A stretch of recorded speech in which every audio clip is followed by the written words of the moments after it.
Hello students, good morning. I hope तपाईँहरू सबै ठिकै हुनुहुन्छ है, पढ्दै हुनुहुन्छ होला। र आज हामी पढ्नेवाला छौँ ग्रेड 8को science chapter number 13 lesson number 3। र अलरेडी हामीले लेसन 1, 2 डिस्कस गरिसकेका छौँ है। तपाईँहरूले सर्च गरेर लेसन 3 हेर्नुभन्दा अघि लेसन 2 र 1लाई हेरिदिनु होला भन्ने, किनभने तपाईँहरूलाई लेसन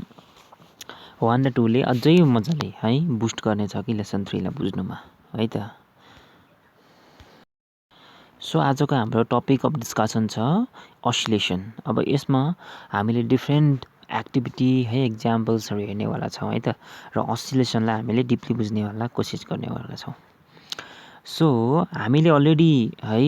प्रिभियस क्लासेसमा भाइब्रेसन कसरी हुन्छ है, यसको हामीले डिफ्रेन्ट एक्टिभिटी र हामीले एक्जाम्पल्सहरूलाई हेरेको छौँ है, र मोसनहरूको बारेमा पनि हामीले हेरेका छौँ। र अस्सिलेसन चाहिँ पनि यो सिमिलर हो, बुझ्नुभयो। अस्सिलेसन पनि यो सिमिलर हो है, जस्तो कि एउटा कुनै पनि अब्जेक्ट स्विङ गर्छ from one side to side अथवा अप एन्ड डाउन है, they are said to be in oscillatory motion. जस्तो कि यहाँ एउटा हुँदैछ, जस्तो घडीको काँटा हुन्छ है, जस्तो कि तपाईँको बेल हुन्छ नि, बेल जस्तो कि बेल सपोज 9 बजे के गर्छ, ट्याङ ट्याङ है यसरी बज्छ नि त है। अब जस्ट यो चाहिँ के हुन्छ, यसलाई भन्न सक्छौँ हामी, we can call it as a oscillatory motion. Okay, र अस्सिलेसनमा चाहिँ के हुन्छ, जस्तो कि अप साइड डाउन हुन्छ मुभमेन्ट है, र साइड टु साइड पनि मुभमेन्ट हुन्छ। ओके, र नेक्स्टमा हामीले एउटा सानो भिडियो हेर्नेवाला छौँ जसमा अस्सिलेटरी मुभमेन्ट कसरी हुन्छ भनेर है त।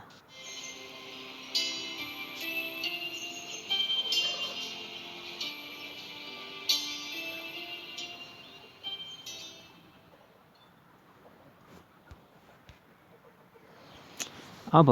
प्रिभियस भिडियोमा के थियो त भन्दाखेरि द मोसन अफ द बर्ब इन द पेन्डुलम है, from one end to the other end and back to the original position is consider as one oscillation. जस्तो कि अलरेडी यो भिडियोमा तपाईँले हेर्नुभयो है, एउटा पेन्सिलमा तपाईँलाई वायर थ्रेड लगाएर है कुनै पनि एउटा अब्जेक्टलाई तपाईँहरूले बान्नु भएर हलाउनु भयो भने द्याट के गर्छ, द्याट पर्टिकुलर एउटा ओरिजिनल मोसनदेखि कन्सिडर गर्नुभयो भने चाहिँ यो के हुन्छ, ब्याक फोर्थ हुन्छ। ओके, र नेक्स्टमा चाहिँ हाम्रो अस्सिलेटरी मोसन अफ साउन्ड। जस्तो कि साउन्ड, जब हामी साउन्ड प्रड्युस हुन्छ है, जस्तो कि कुनै पनि एउटा भाइब्रेटिङ अब्जेक्टले साउन्ड प्रड्युस गर्यो भने चाहिँ त्यो साउन्डले चाहिँ के गर्छ, that sound particular follows oscillatory motion. Okay, अब त्यसले के गर्छ, अस्सिलेटरी मोसन फलो गर्छ। अब let us do an activity to understand the oscillation of sound. जस्तो कि कसरी साउन्ड चाहिँ मुभमेन्ट गर्छ, अस्सिलेटरी मुभमेन्ट कसरी गर्छ त हेरौँ है त। सो एउटा हाम्रो एक्टिभिटी छ, यो सिम्पल एक्टिभिटी छ, तपाईँले केही गर्नुपर्नेवाला छैन, जसमा तपाईँहरूले hold a rubber band stretch between your thumb and index finger as so. जस्तो कि तपाईँ दुईवटा इन्डेक्स फिङ्गर र थम्ब फिङ्गरबाट के गर्नुपर्ने हुन्छ, तपाईँले एउटा रबर ब्यान्डलाई स्ट्रेच गर्नुपर्ने हुन्छ। Okay, pluck the rubber band, notice the oscillatory movement of the rubber band. Okay, and listen carefully after plucking and note down your observation. अब अब्जर्भेसनमा के हुन्छ त भन्दाखेरि जो पनि हाम्रो रबर ब्यान्ड मुभ गर्छ नि in oscillatory motion, sound produce गर्छ, वेल अस्सिलेसन। ओके, जब पर्टिकुलर साउन्ड प्रड्युस हुन्छ, जब तपाईँले रबर ब्यान्डलाई के गर्नुहुन्छ, मुभ हुन्छ। ओके, अब यहाँ हाम्रो डिफ्रेन्ट इक्जाम्पल्सहरू हामीले हेर्नेवाला छौँ जसमा चाहिँ अस्सिलेटरी मोसन देखाउँछ है त, फ्रिक्वेन्सी एन्ड एम्प्लिट्युड।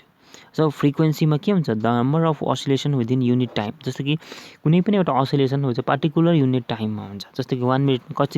कति अस्सिलेटरी मुभमेन्ट हुन्छ है, त्यस्तो प्रकारले हामीले विकेन्ड फ्रिक्वेन्सी पनि हामीले हेर गर्नु सक्छौँ। र frequency of sound is defined as the number of oscillation per second. Per सेकेन्डमा कति अस्सिलेसन हुँदैछ त्यो हामीले नाप्नु सकिन्छ। Okay, unit of frequency. अब standard unit of frequency hertz हुन्छ है, तपाईँलाई यादै छ, अलि प्रिभियस क्लास पनि पढ्नुभयो होला है। र यो चाहिँ define as 1 oscillation per second, मतलब hertz consider, you can consider hertz as a 1 oscillation per second. Okay, अब नेक्स्टमा छ हाम्रो एम्प्लिट्युड। अब maximum distance travel by the oscillating बर्ब of a pendulum from its original position is called amplitude. जस्तो कि हाम्रो अघिको के थियो, घडीको के हुन्छ, अब अघिको हाम्रो जुन चाहिँ एउटा तपाईँले भिडियो हेर्नुभएको थियो, त्यो भिडियोमा के भएको थियो, के हुन्थ्यो, पहिले लार्ज डिस्टेन्स कभर गर्छ, बिस्तारै बिस्तारै फेरि स्मल डिस्टेन्स कभर गर्छ है। जब पनि म्याक्सिमम डिस्टेन्स जसले ट्राभल गर्छ बाई अस्सिलेटिङ बर्ब अफ अ पेन्डुलम है फ्रम ओरिजिनल पोजिसन यसलाई चाहिँ के भन्छ एम्प्लिट्युड भन्छ ओके र हाम्रो नेक्स्टमा छ पिच ओके सो पिचमा हामीले के गर्न सक्छौँ त है फर्स्ट हेरौँ है त पिच भनेको के रहेछ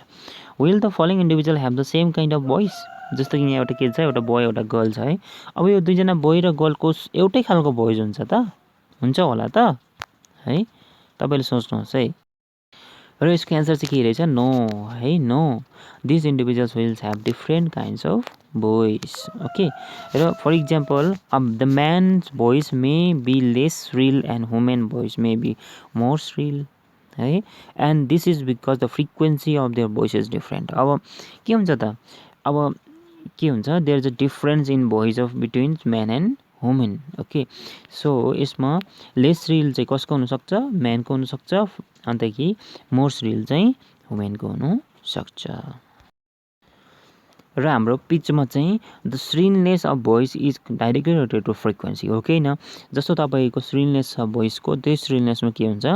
तपाईँहरूलाई के हुन्छ त्यो डाइरेक्टली रिलेटेड हुन्छ फ्रिक्वेन्सीसँग बुझ्नुभयो र त्यसलाई नै हामी पिच भन्छौँ र shrill sound have higher pitch hence higher frequency त्यसो भए less shrill sound have lower pitch hence lower frequency र तपाईँको के हुन्छ हाई पिच लो पिच चाहिँ तपाईँलाई याद भयो ह्युमन र गर्ल्स र बोइजमा हुन्छ ओके अब नेक्स्टमा छ हाम्रो अडिबल एन्ड इनअडिबल साउन्ड जस्तो कि अडिबल इनअडिबल साउन्डमा के हुन्छ is it possible for human to hear the sound of all vibrating object हुन्छ होला त for all human is it possible to hear the sound of all vibrating object is that so भन्दाखेरि अब यसको चाहिँ के रहेछ त एन्सर है एन्सर चाहिँ रहेछ नो बुझ्नुभयो नो है the humans can hear only a limited range of sound जस्तो कि लिमिटेड रेन्ज अफ साउन्डसम्म मात्रै ह्युमनले सुन्न सक्छ okay this is because the human ear can sense only a range of frequencies मतलब पर्टिकुलर रेन्ज अफ फ्रिक्वेन्सीलाई मात्रै सेन्स गर्न सक्छ ह्युमनको एयरले okay and any sound having frequency above or below its range can not be sense by human so inaudible साउन्डमा चाहिँ के हुन्छ त भन्दाखेरि जस्तो साउन्ड है जो चाहिँ के गर्दैन ह्युमन इयरले डिटेक्ट गर्दैन यादै पाउँदैन त्यसलाई भन्छ इनअडिबल साउन्ड र ह्युमन इयरले कति बेरसम्म कुन साउन्डलाई human ear can hear on sound between 20 hertz to 20,000 hertz मतलब यो डिफ्रेन्सको हर्ट्जको चाहिँ फ्रिक्वेन्सी आयो भने चाहिँ के गर्न सक्छ ह्युमन इयरले डिटेक्ट गर्नु सक्छ र बुझ्नुभयो र sounds with frequency below 20 hertz and above to 20,000 hertz are inaudible to human अब यसमा हामी एक दुईवटा लास्टमा हामी इन्ट्रेस्टिङ फ्याक्टहरू हेर्नेवाला छौँ जस्तो कि डगले चाहिँ के गर्छ भन्दाखेरि dog can hear the sound that have above कति हुँदो रहेछ 20,000 भन्दा बेसी हर्जको साउन्डहरूलाई पनि डगले सुन्नु सक्छ ओके र पुलिस हेभ स्पेसल विसिङ that can make a sound higher than frequency of 10,000 hertz विशाल हुन्छ नि पुलिसको सिटी है त्यसले 20,000 भन्दा पनि बेसीको के गर्दो रहेछ साउन्ड प्रड्युस गर्दो रहेछ बुझ्नुभयो अनि त्यहाँदेखि यो चाहिँ कसले सुन्छ डगहरूले सुन्दो रहेछ बुझ्नुभयो तर त्यही साउन्ड चाहिँ कसले सुन्दैन ह्युमनले सुन्दैन र this is useful when the police want to call police dog and not want human to know okay so it is commonly believe that all bats are blind suppose सबै ब्याट्सहरू ब्लाइन्ड हुन्छ भनेर सबैले मान्छ है र दिस इज नट ट्रु यो true रहेछ त no bat can see clearly during day they are nocturnal and use their sharp sense of hearing to fly and to identify object in their ways okay so ब्याटको के हुन्छ high pitch sound हुन्छ है during night टाइममा र position of object around them and ear can not be sense गर्नु सक्दैन that particular साउन्डले ओके जब तिनीहरू फाइट गर्छ है फ्लाइ गर्छ they shout okay and this sound reach the object in front of them and bounce back अनि त्यहाँदेखि साउन्ड ब्याट जुन चाहिँ पार्टिकुलर बर्डको साउन्ड ब्याटको साउन्ड हुन्छ है can perceive the size and position of the particular object and we C lightning of few second before we hear thunder है this is because light travel faster than sound भन्नुको मतलब light चाहिँ के हुन्छ साउन्डभन्दा पनि फास्टर ट्राभल गर्दो रहेछ okay so this was for today stay tuned stay safe and stay happy thank you for watching good bye every one